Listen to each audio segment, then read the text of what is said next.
The request came so quietly that it almost vanished beneath the noise of clinking cups, low conversations, and the hum of a busy cafe. Yet it struck like thunder in a life that had grown used to silence. A tired young mother, her hands trembling slightly from hunger and pride colliding, leaned toward a stranger's table and asked a question that would unknowingly split his carefully controlled world wide open. In that small moment, surrounded by warm lights and the smell of fried potatoes, fate leaned in close. And before this story goes any further, if you believe that kindness can change destinies and that second chances can arrive disguised as the smallest requests, please like this video, share it with someone who needs hope, comment your thoughts, and subscribe to the channel for more stories that touch the soul. The man at the table appeared ordinary to anyone passing by. He wore a tailored gray suit that spoke of discipline rather than luxury, and his posture was rigid, as though he had trained himself never to take up too much space. His eyes, however, carried something deeper than wealth or success. They carried the weight of someone who had climbed high but never escaped the shadows below. He was used to eating alone, used to the polite distance people kept, and used to the quiet that followed him wherever he went. The plate of fries in front of him was untouched, steam curling upward as if waiting for a purpose beyond, feeding a man who rarely tasted his food. Across from him stood a woman whose life had been shaped by struggle rather than strategy. Her coat was thin for the season, her hair pulled back not for style but necessity.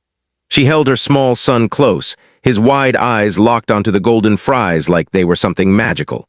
She had not planned to ask. Pride had held her back through days of skipped meals and nights of pretending hunger was sleep.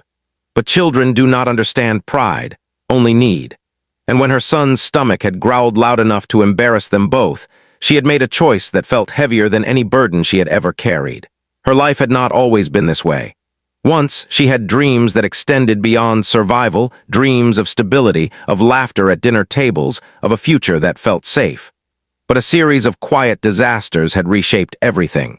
A husband lost to an accident that came without warning, medical bills that swallowed savings whole, and a job that vanished just as quickly as it appeared had pushed her into a corner where every day felt like a negotiation with despair. She worked when she could, cleaned where she was allowed, and smiled for her son even when her heart felt cracked down the middle. This cafe visit was not a treat but a shelter from the cold, a place where she could pretend, for a moment, that life was normal. The man watched her closely, though she did not notice at first. Something in her eyes stirred memories he had buried under contracts and boardrooms. He had been that child once, sitting beside a mother who tried to make emptiness feel full. He remembered the way hunger sharpened every sense, how hope could shrink until it fit inside a single question. Long before he became a billionaire, before his name carried power and fear in equal measure, he had been a boy counting coins, learning early that the world was not fair but sometimes merciful in unexpected ways. His wealth had come from brilliance, risk, and relentless effort, but also from a vow he had made to himself long ago. He had promised that no one would ever see him weak again, that he would never need to ask. Over the years, that vow had hardened into a wall that separated him from genuine connection. People approached him for favors, investments, attention, but never with innocence, never with a child's quiet hunger in their eyes. This request, small and unpolished, slipped through every defense he had built. As he pushed the plate forward, something shifted inside him, not just generosity but recognition. The cafe seemed to fade as he noticed the way the woman hesitated, how gratitude and embarrassment wrestled across her face. Her son reached out cautiously, as if afraid the moment might disappear if he moved too fast. Watching them, the man felt a strange tightening in his chest, the kind that had nothing to do with business or control. It was the ache of remembering who he had been before success taught him to forget. Time moved differently after that. He listened as the woman explained her situation, not with complaints but with quiet honesty, as though facts alone were heavy enough. She spoke of work that barely covered rent, of days when she told her son stories instead of serving dinner, of the constant fear that tomorrow would be worse. She did not know who he was, did not know that the man sharing his fries owned buildings she could never afford to enter. To her, he was simply someone who had listened. For the first time in years, he did more than listen. He stayed. He asked about her skills, her past work, her dreams that had not entirely died. He saw intelligence beneath exhaustion, strength beneath humility. This was not charity he felt compelled toward, but respect.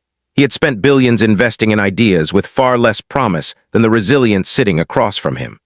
And as the boy laughed softly with a mouthful of fries, the man realized that this was the return he had been missing all along. The days that followed unfolded like a careful miracle. He did not hand her money and disappear, knowing how fragile dignity could be. Instead, he opened doors she had never imagined touching. A stable job within one of his companies, flexible hours, childcare support, and a chance to rebuild without feeling pitied. He ensured she would never know his full net worth, never feel indebted to a name larger than life. What mattered was that she felt capable again, that her son would grow up believing the world could be kind. For the man, everything changed too. The emptiness that had haunted his success began to loosen its grip.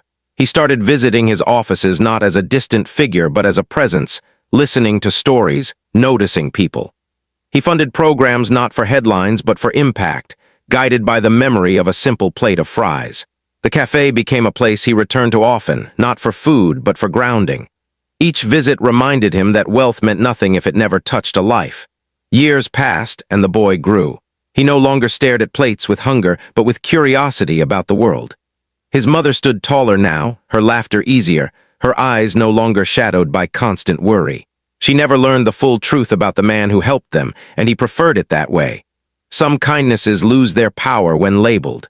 What mattered was that a single question, asked in vulnerability, had rewritten 3 lives. And now, as this story draws close to its end, if it has reached something tender inside you, if it reminded you of a moment when you needed help or offered it, please pause and engage with this video. Like it, share it, and let the algorithm carry kindness a little further. Before the final moment, we ask you to leave a comment sharing what this story made you feel or a time when a small act changed everything for you. Because in the end, this was never just a story about a billionaire or a plate of fries. It was about the courage to ask, the humility to give, and the quiet truth that the smallest moments often carry the greatest power. Sometimes, all it takes to change a life is a question whispered through fear, and someone willing to answer with an